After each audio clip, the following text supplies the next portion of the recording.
La oscura historia real de la Casa Aranberry. Crimen y fantasmas en Monterrey. La noche en Monterrey tenía un calor pegajoso, de esos que ni el viento seco consigue aliviar. Afuera, en la calle Aranberry, pasaban algunos coches de vez en cuando, pero en ese tramo viejo del barrio, las casas parecían más preocupadas por el pasado que por el tráfico. Entre todas, había una fachada que llamaba la atención no por bonita, sino por cansada, paredes manchadas, ventanas con vidrios cuarteados y un portón de hierro que rechinaba cada vez que alguien se atrevía a abrirlo. Para la mayoría de las personas que cruzaban por ahí, esa era simplemente la casa del crimen, la famosa Casa Aranberry, donde décadas atrás una familia fue brutalmente asesinada y, desde entonces, los rumores de gritos, sombras y puertas que se cierran solas nunca dejaron de circular. Para Laura, sin embargo, esa casa era otra cosa. El lugar donde, por primera vez en su vida, alguien le había ofrecido un trabajo que pagaba un poco mejor que limpiar baños de central camionera. Antes de seguir con esta historia oscura y muy humana, me encantaría que te quedaras conmigo hasta el final. Suscríbete al canal, activa la campanita y cuéntame en los comentarios desde qué ciudad o país nos estás escuchando. Tu apoyo nos ayuda a seguir contando estas historias reales que muchos prefieren olvidar. Laura ajustó la tira de la bolsa en el hombro y miró la fachada con una mezcla de curiosidad y miedo. Tenía poco más de 40 años, la piel quemada por el sol, las manos marcadas por los productos de limpieza y una columna que se quejaba cada vez que se agachaba a tallar. Vivía en Guadalupe, en un cuarto rentado que compartía con su hija adolescente, Renata. El dinero apenas alcanzaba para pagar la renta, el gas y la comida del mes. Cuando la vecina le comentó que un empresario estaba remodelando la Casa Aranberry para convertirla en atracción turística y que necesitaba a alguien de confianza para dejar todo impecable, no lo pensó 2 veces. «Nomás no te vayas a asustar, Laurita», le dijo la vecina entre cigarro y cigarro. «Dicen que ahí se oyen cosas, que ves sombras, que la sangre nunca se fue del todo». Laura se rió, pero solo a medias. «Ay, comadre, a mí ya me espantó más la fe que cualquier fantasma. Si me pagan a tiempo, yo limpio hasta las lástimas». Ahora, de pie frente al portón, no se sentía tan valiente. El hombre que la había contratado, un tal Arturo Beltrán, había prometido encontrarla ahí a las 8 de la mañana. Eran las 8:20 y él aún no llegaba. El sol ya empezaba a pegar con fuerza en el concreto de la banqueta, pero del otro lado del portón, la sombra de la casa parecía mantenerse fría, como si el tiempo se hubiera detenido ahí dentro. Laura respiró hondo, se secó el sudor de la frente con el dorso de la mano y apretó el timbre. El sonido resonó de forma extraña, demasiado metálica para la pequeña distancia, como si estuviera sonando dentro de un túnel. Nada. Esperó unos segundos, miró a los lados, tratando de disimular los nervios. Un señor con gorra pasó por la acera de enfrente, la miró rápido a ella y a la casa, y luego bajó la vista, como quien no quiere meterse en problemas. Laura volvió a apretar el timbre. Esta vez escuchó un clic en el portón. Alguien quitando el seguro desde adentro. El hierro se abrió apenas unos centímetros, lo justo para que un rostro asomara por la rendija. Era un hombre de traje claro, camisa impecable, cabello peinado hacia atrás con gel. Tendría unos 50 años, un reloj caro en la muñeca y una expresión de impaciencia pulida. «¿Laura?», preguntó sin molestarse en decir buenos días. «Sí, señor. Soy Laura Rodríguez, la que le recomendaron para la limpieza», respondió ella, acomodándose la bolsa, tratando de parecer más pequeña de lo que era. Él abrió el portón por completo sin tocarlo más de lo necesario, como si le diera asco su propio hierro. «Pase, pase. No tenemos todo el día. Hoy viene un arquitecto y un productor de un programa de televisión a ver el lugar. Quiero que, cuando entren, no huela a viejo, ¿sí?, dijo, caminando delante, sin voltearla a ver. Laura entró, sintiendo el peso del portón cerrarse a sus espaldas con un sonido hueco. El patio interior todavía guardaba marcas de otra época: azulejos rotos, un pequeño jardín seco con el esqueleto de una fuente, una escalera de mármol gastado que subía al segundo piso. El aire ahí dentro era más frío, pese al calor de la mañana. Olía a polvo antiguo, a madera y a algo metálico que recordaba a sangre seca. Dicen que aquí... Empezó dudando. Dicen muchas cosas, la cortó Arturo, con un gesto de mano, como espantando moscas. Lo que importa es lo que vamos a hacer ahora. La historia vende, pero el polvo no. Usted va a limpiar, yo me encargo de contar la versión correcta para que esto se vuelva un buen negocio. Versión correcta. Laura guardó esa frase en la cabeza sin saber muy bien por qué. Caminaron por el pasillo principal, las paredes todavía manchadas de grafitis y pintas viejas. Asesinos, justicia, fuera. Laura conocía de oídas los chismes, que ahí, en los 70, madre e hija habían sido asesinadas mientras el padre estaba de viaje, que nunca encontraron al culpable, que desde entonces la gente decía escuchar gritos, pasos, objetos cayendo solos, que incluso un grupo de jóvenes que vino a jugar Ouija había salido corriendo del susto. Arturo, sin embargo, hablaba de otra cosa. «Vamos a quitar todo esto», dijo, señalando las paredes. «Los grafitis, las manchas, todo. Quiero paredes blancas, fotos grandes en blanco y negro de la familia, iluminación dirigida, que la gente entre y sienta escalofrío, pero con estilo. Nada de mugrero». Laura asintió, aunque sabía que buena parte de ese mugrero también era historia. Para él, era solo ruido visual. «¿Y yo de dónde empiezo, señor?», preguntó.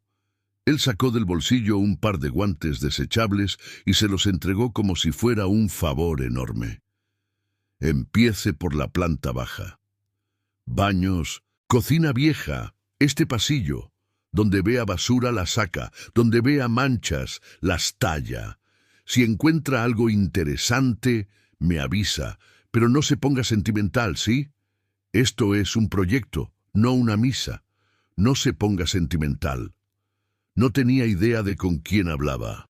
La vida entera de Laura era sentimiento tragado. Las cachetadas que aguantó en silencio, las humillaciones de clientes que la trataban como invisible, las veces que se guardó el llanto para no espantar a su hija.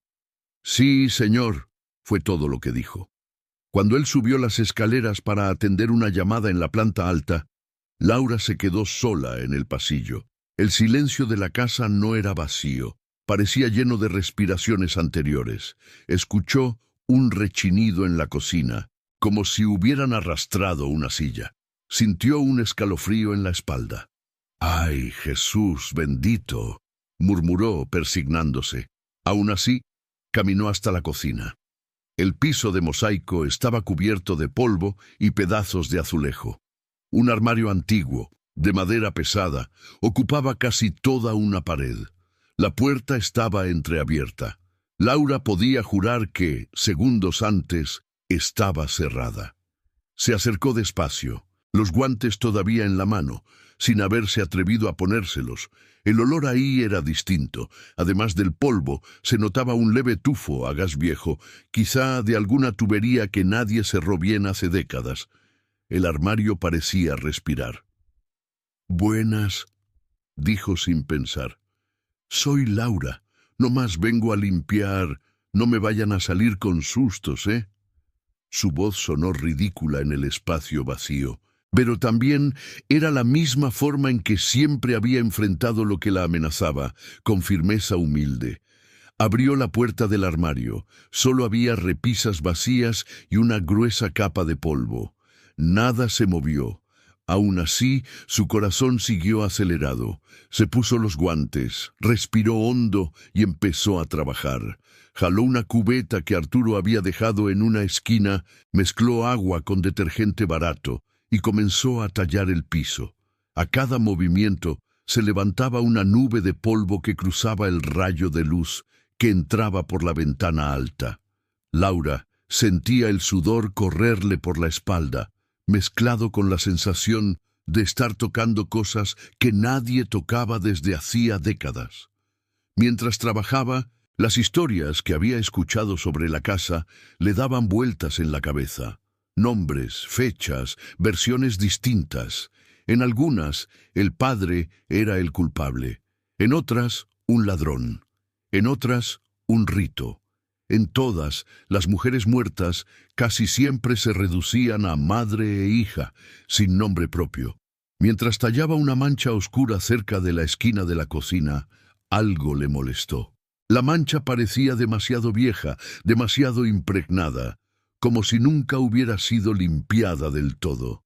Laura frotó con más fuerza. La fibra de la esponja chilló.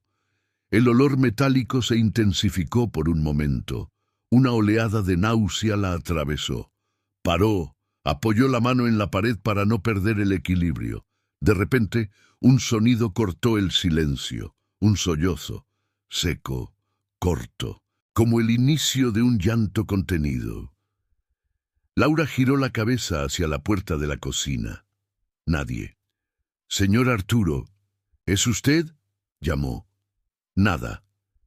El sollozo se repitió, ahora desde algún punto entre la cocina y la sala contigua.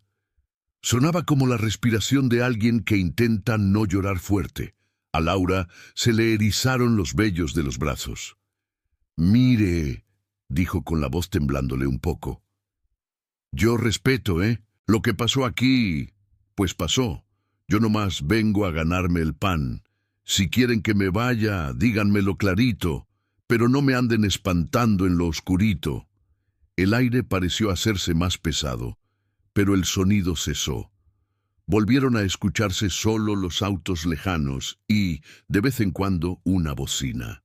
Laura retomó el trabajo, tratando de ignorar la sensación de estar siendo observada. Pasó más de una hora en ese ritmo, alternando entre tallar, enjuagar y vaciar agua sucia en la cubeta. Poco a poco, el piso empezó a mostrar su diseño original. Bajo la mugre, los mosaicos formaban patrones geométricos bonitos, casi elegantes. «Mira nomás», susurró. Tanto escándalo de casa maldita y ni pudieron respetar el piso. Mientras hablaba sola, un pensamiento empezó a formarse. ¿Cuánta gente habría pasado por ahí a explotar la casa del crimen como diversión? ¿Cuántos programas de televisión, youtubers, curiosos? ¿Cuántos se habrían preocupado por recordar los nombres de la mujer y de la niña que murieron ahí? ¿O de quién se encargó de limpiar la sangre después? Siempre había alguien que limpiaba. Tal vez por eso, cuando algo rozó levemente su hombro, un toque frío, como de dedos mojados, no gritó, simplemente se giró despacio, con el corazón en la boca. No había nadie detrás de ella. Pero, a la derecha, apoyado en la pared del pasillo, apareció algo que no estaba ahí antes. Una cubeta de metal antigua, abollada, con un trapo colgando del borde. El tipo de cubeta que se usaba décadas atrás para limpiar pisos en casa de familia acomodada. Laura frunció el ceño. Estaba segura de que, al entrar, esa cubeta no estaba. «Ah, bueno», murmuró, medio nerviosa, medio retadora. «Si quieren que limpie como antes, pues cooperen, ¿no?». Tomó la cubeta con ambas manos. El metal estaba sorprendentemente frío, como si hubiera estado horas a la sombra. Al levantarla, escuchó algo sacudirse adentro. Miró. En el fondo había un trapo doblado, endurecido por el tiempo. Laura lo tomó de la punta. La tela se desplegó y dejó ver una mancha grande, casi negra, en el centro. El olor metálico regresó, más fuerte. Cerró los ojos un segundo. No necesitaba que nadie le explicara qué era. «Lo siento», susurró, sin saber bien a quién se lo decía. Al abrir los ojos, notó algo más. Entre los dobleces del trapo cayó al piso un papel amarillento, doblado en 4. Laura se agachó, lo recogió con cuidado. Sus manos, aún con guantes, temblaban. Lo desdobló. La letra era pequeña, apurada, escrita con pluma azul que el tiempo casi había borrado, pero aún se alcanzaba a leer. Si alguien encuentra esto después, por favor recuerde que aquí vivíamos personas, no solo un crimen. A Laura se le hizo un nudo en la garganta que no tenía nada que ver con fantasmas, sino con reconocimiento. Esa frase podía ser de cualquier mujer borrada de la historia. Desde arriba, la voz de Arturo rompió el momento. «¡Laura! ¿Cómo vamos? En 1 hora llegan los de la tele». Ella dobló el papel de nuevo, rápido, y lo metió en el bolsillo interno de la blusa, debajo del chaleco. «Ya casi termino la cocina, señor», respondió alzando la voz. Mientras volvía a tallar el piso, con el papel quemándole contra el pecho, Laura se dio cuenta de que esa casa podía tener muchos fantasmas. Pero quizá lo más aterrador no eran los muertos, sino los vivos que llegaban a lucrar con la tragedia ajena sin siquiera tomarse el tiempo de recordar quiénes en realidad habían sangrado ahí. Y por primera vez desde que había cruzado el portón, sintió que no estaba ahí solo para limpiar, estaba ahí para escuchar. Una noche escuché un ruido en el patio trasero, como si hubieran tirado algo pesado contra la pared. Quise despertar a mi marido. No estaba en la cama. Bajé sola, con una lámpara en la mano. No vi a nadie, pero en la cerca del fondo había marcas de zapatos, como si alguien hubiera intentado brincar y se hubiera quedado a la mitad. Los periódicos van a decir que la casa era escenario de cosas raras, de rituales, de energías oscuras. Nadie va a imprimir que lo que de verdad rondaba la casa eran hombres vivos, con deudas, pistolas y miedo a perder poder. Laura pasó la página. El papel crujió suave. Si estás leyendo esto, quizá ya sabes cómo terminó todo, o crees saberlo. Las noticias contarán que nos encontraron amarradas, que hubo tortura, que la escena parecía sacada de una película de terror. Pero antes de ser escena, fue nuestra sala. Antes de ser titular, fue nuestra noche. Yo no vi la cara de quien me hizo daño, me cubrieron los ojos, pero escuché su voz. Era la misma voz que escuché una vez en la carnicería de mi padre, regateando carne como si pelear unos pesos fuera cuestión de vida o muerte. Los verdaderos monstruos no tienen voz grave de película. Hablan como cualquiera, piden fiado, se quejan del gobierno y luego aprietan el gatillo. A Laura se le humedecieron los ojos. Una parte de ella quería dejar de leer, protegerse. Otra parte, más terca, sabía que se debía a esa mujer desconocida que desde otra década le había confiado sus palabras. Antes de desmayarme, pensé en mi hija. Pensé que no había hecho suficiente por sacarla de esa casa. Pensé que tal vez yo también tuve culpa por quedarme, por creer que las cosas iban a mejorar, por no hacer ruido a tiempo. Las mujeres siempre encontramos maneras de echarnos la culpa por lo que hacen otros. Si estás en este sótano, si tienes estas hojas en las manos, quizá no seas un curioso cualquiera. Quizá trabajas aquí, limpias aquí, cuidas aquí. Si es así, te lo pido como una madre que ya no está. No dejes que nos conviertan solo en susto. No dejes que nos usen para vender entradas, libros o programas sin que al menos digan que tuvimos nombre, historia, dudas, errores. Que fuimos personas, no solo víctimas.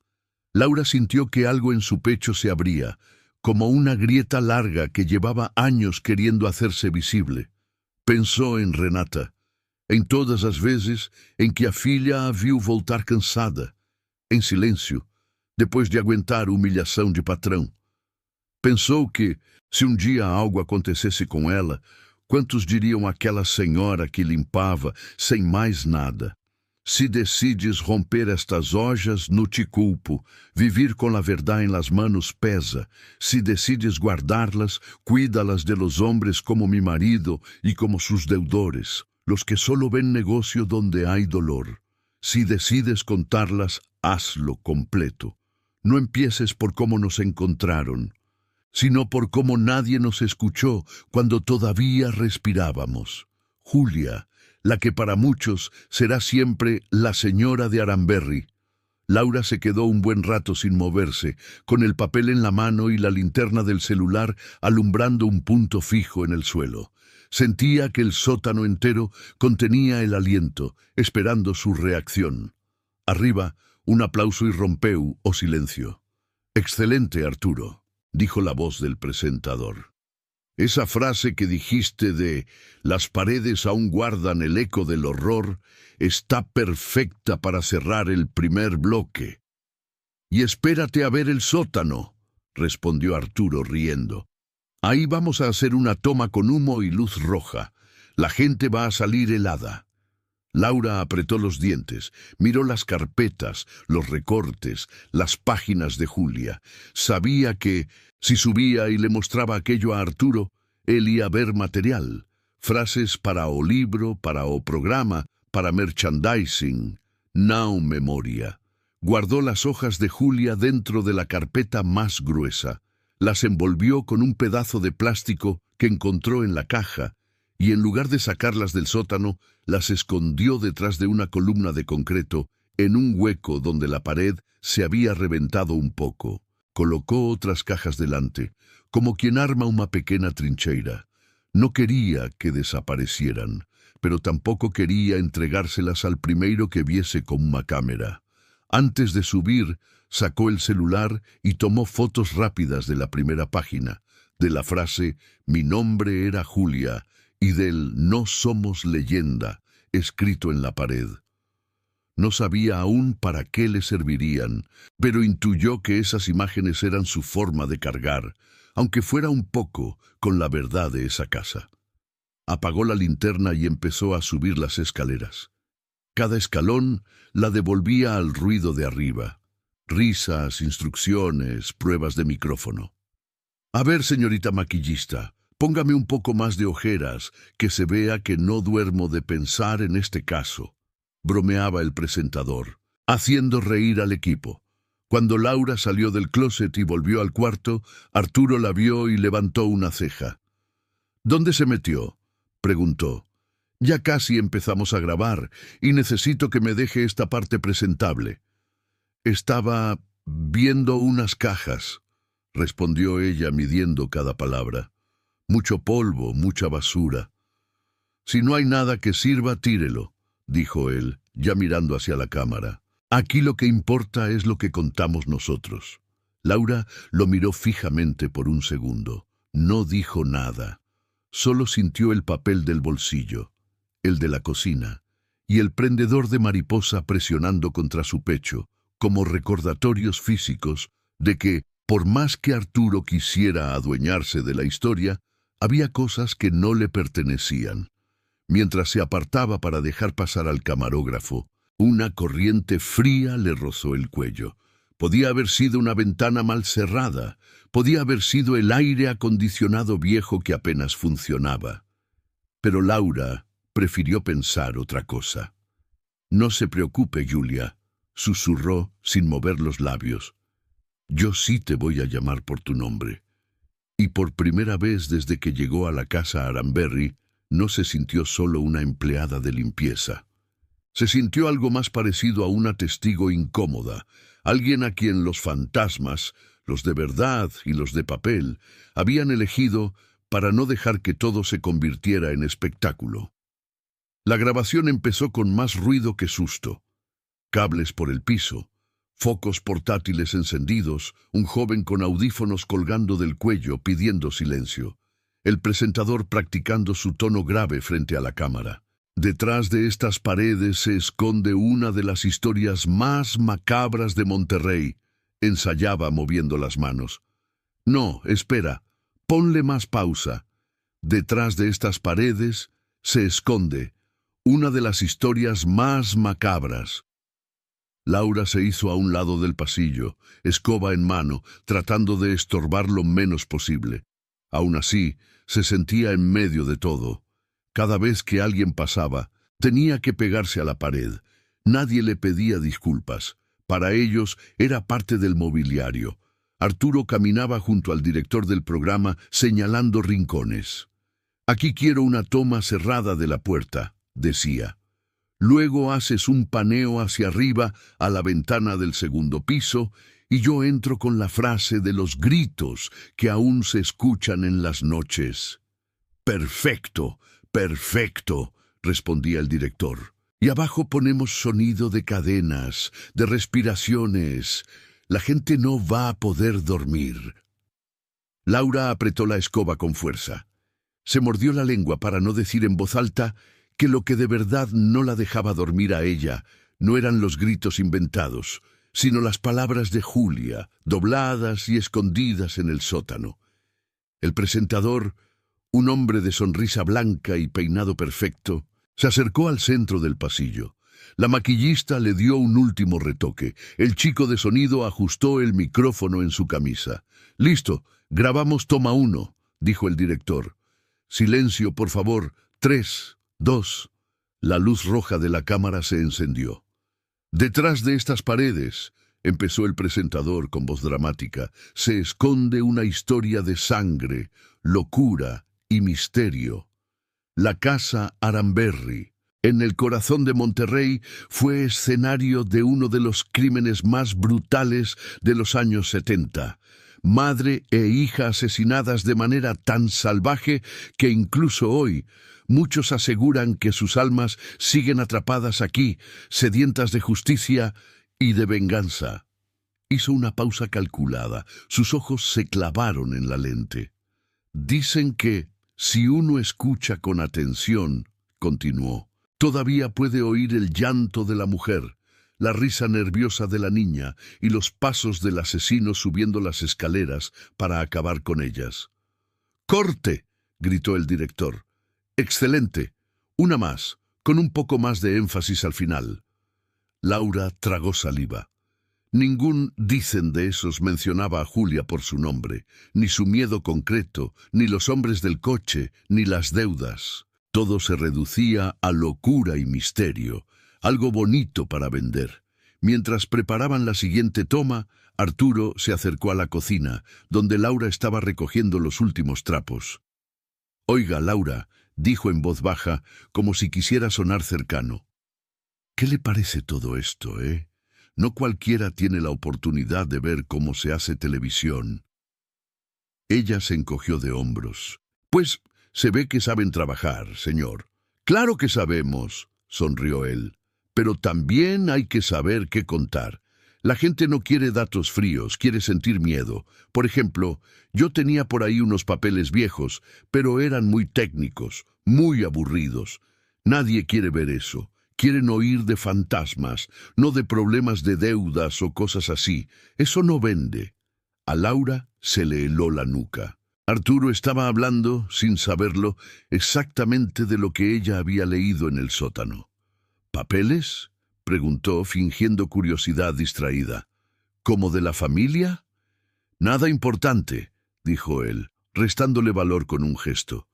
«Unas notas viejas, una especie de intento de libro, mucho lloriqueo de la señora, que si el marido esto, que si el miedo aquello. Cosas que a nadie le interesan. El público quiere ver sangre seca en el piso y escuchar psicofonías, no leer cartas de ama de casa». Se rió solo, como si hubiera hecho un chiste brillante.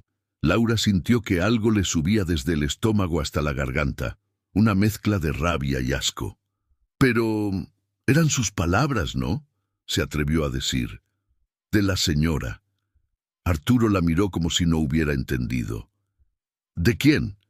«De la señora, la que vivía aquí», insistió ella sin decir Julia, protegiendo el nombre como se protege un secreto.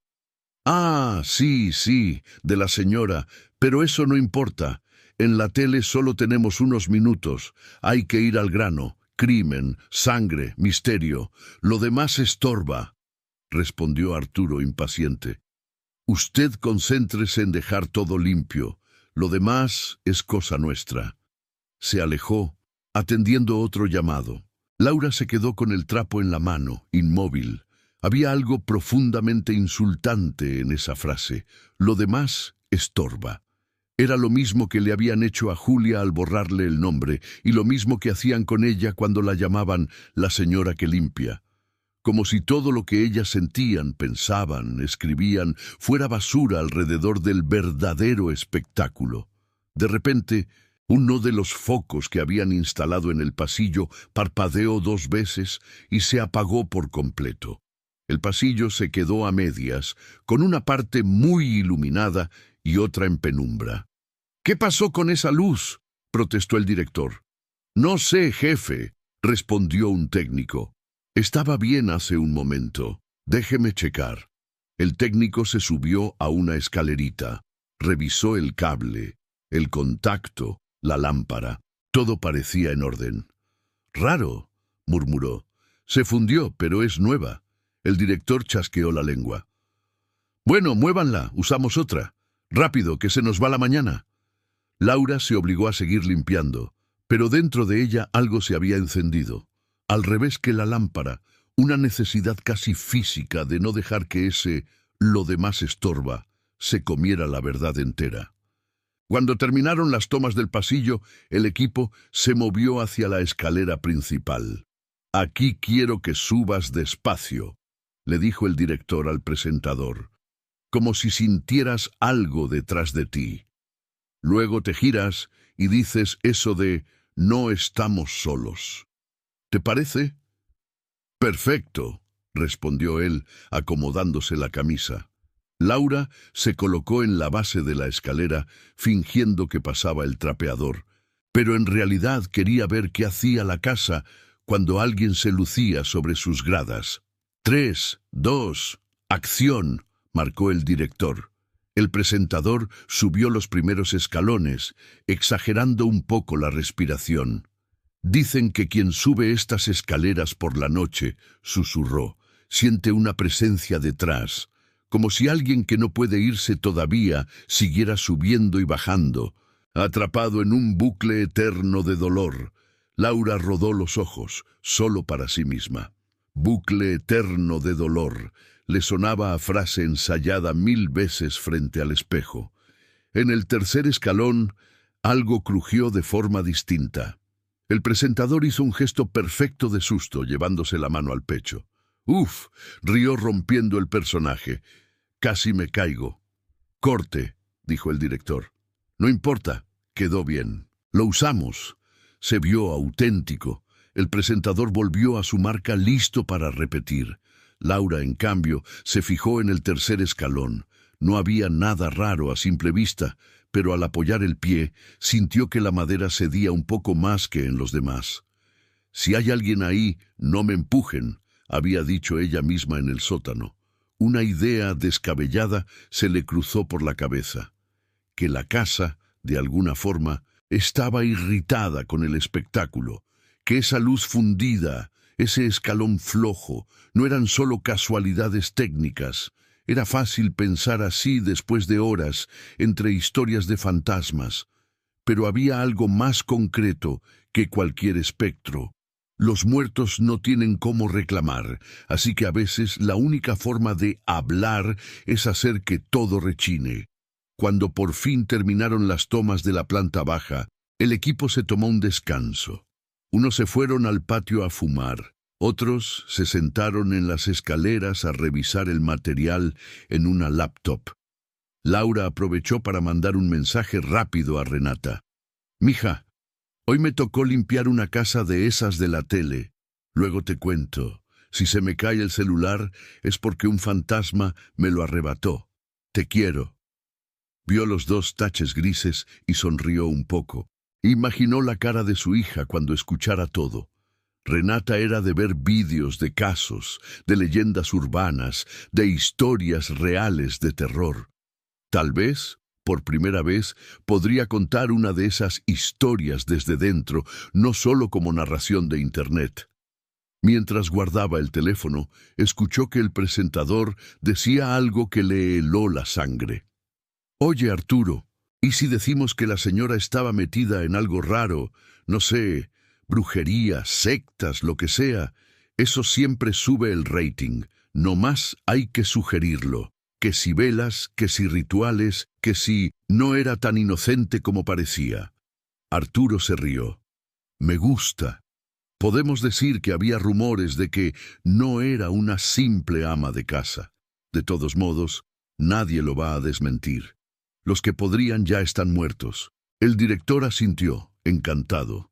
«Sí, sí, metemos esa frase antes del corte a comerciales. Que la gente se quede con la duda». Laura sintió que el estómago se le hacía un nudo. Era exactamente lo que Julia temía en sus páginas, que la convirtieran en otra cosa, que la culparan, que usaran su memoria como condimento para la trama. Sin pensarlo demasiado, dio un paso hacia ellos. «Disculpe, señor», dijo dirigiéndose a Arturo. Él se giró, molesto por la interrupción. «¿Qué pasó, Laura?» «Eso que están diciendo», tragó saliva, «de que la señora hacía cosas raras. ¿Usted está seguro?» El presentador levantó una ceja divertido.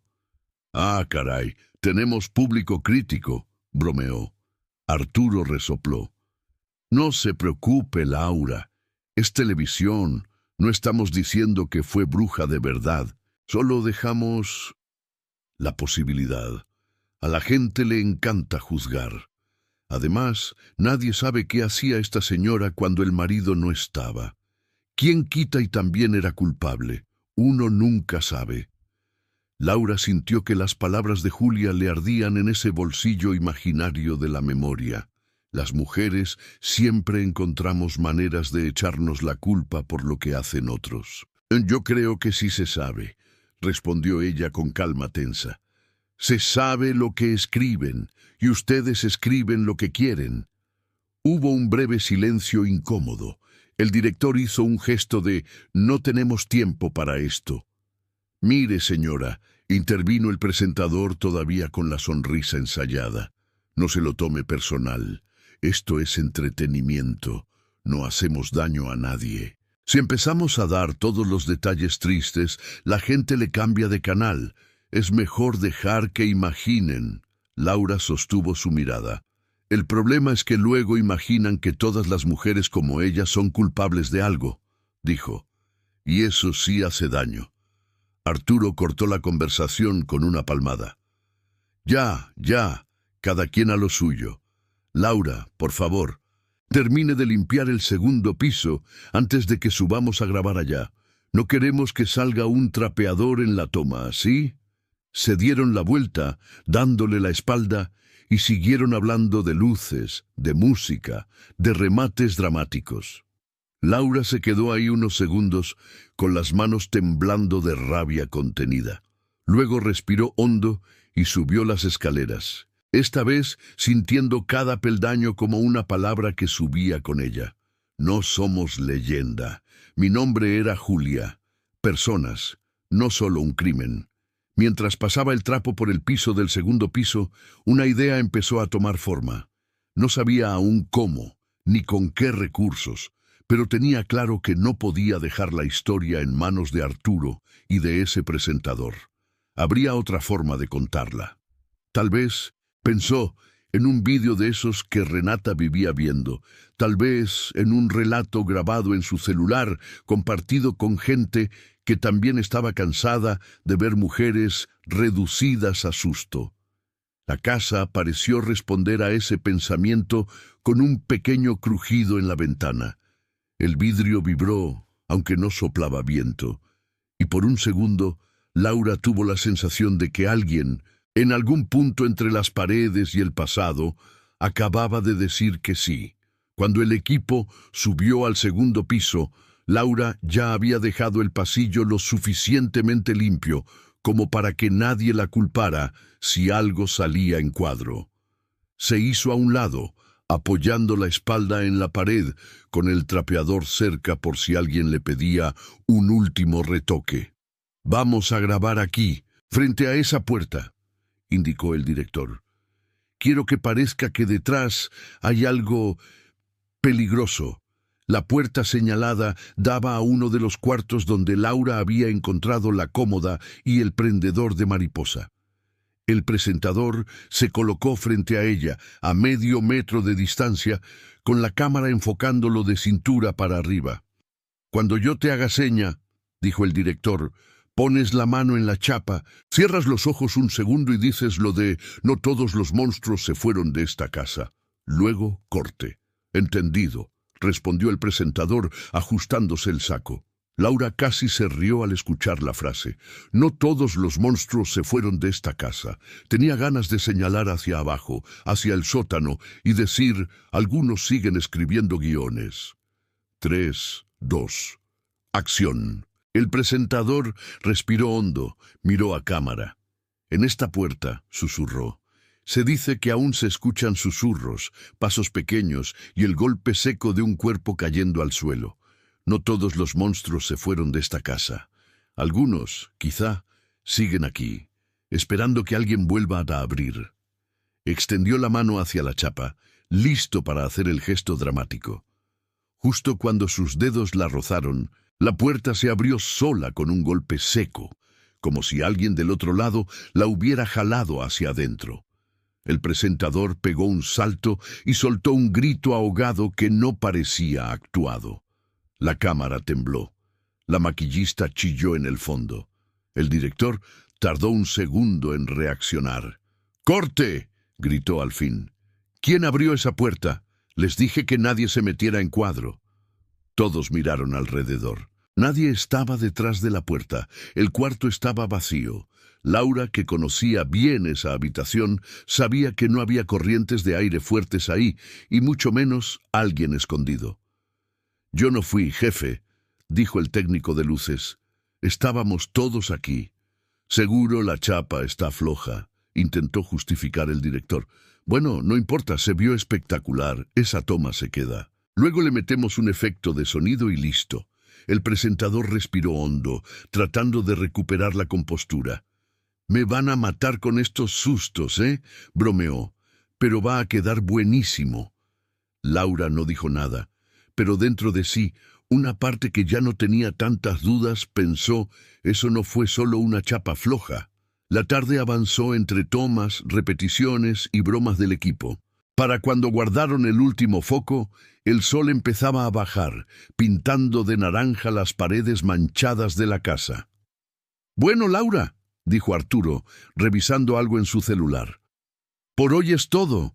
Mañana seguimos con un par de escenas más y luego a abrir las puertas al público. Le deposito el día completo, ¿sí?» «Está bien, señor», respondió ella. Él ya se estaba dando la vuelta cuando Laura, por impulso, lo detuvo. «Oiga», dijo, «¿usted va a poner los nombres de ellas en el programa?» Arturo frunció ligeramente el ceño. «¿De quiénes?»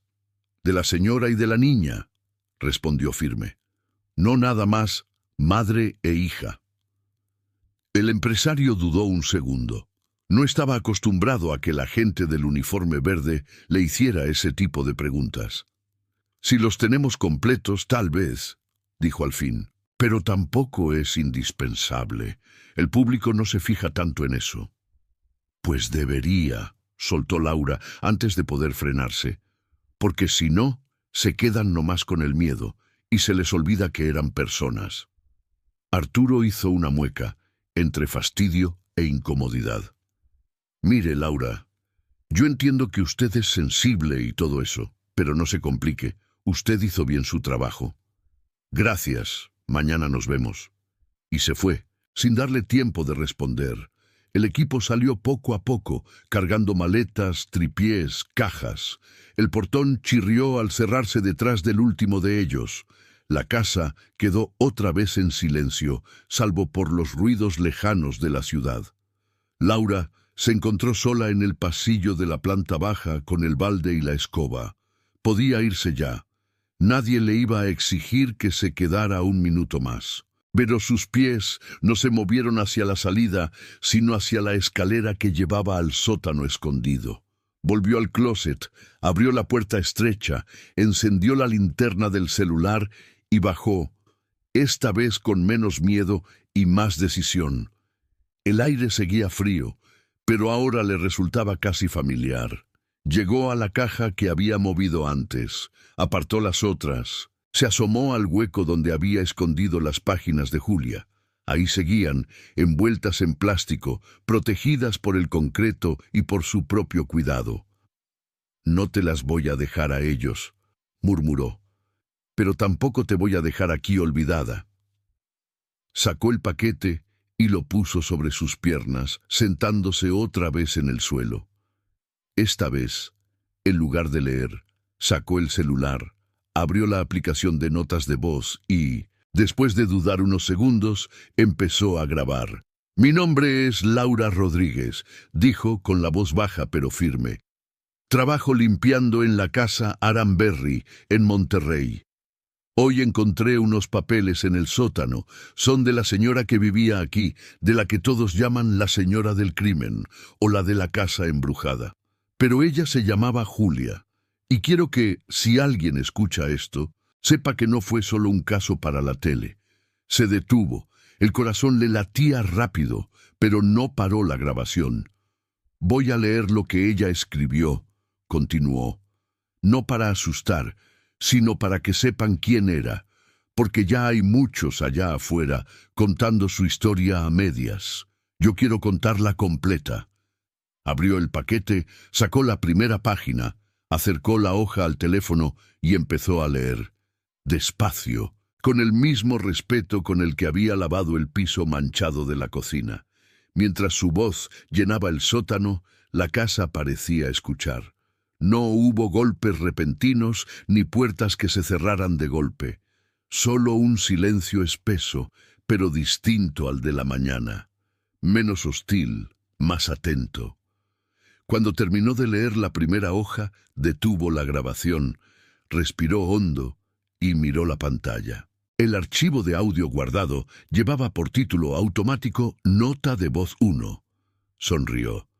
«No, así no», dijo y cambió el nombre. «Julia Aramberry, parte 1». Volvió a guardar los papeles en el plástico, pero esta vez no los escondió en el hueco. Los metió en su mochila, decidida. «Si quieres que los deje aquí, dame una señal», bromeó mirando al techo. Nada se movió, ningún foco explotó, ningún ladrillo se cayó. Solo una pequeña corriente de aire que le revolvió el cabello, y quizá fue su imaginación un ligero olor a jabón de lavandería, de esos que usan las amas de casa de toda la vida. Subió del sótano con la mochila más pesada, pero el corazón un poco más ligero. Caminó hasta el portón, abrió con esfuerzo el hierro que chirrió como siempre y salió a la calle. El sol ya estaba bajo, pintando de naranja los edificios viejos de la colonia.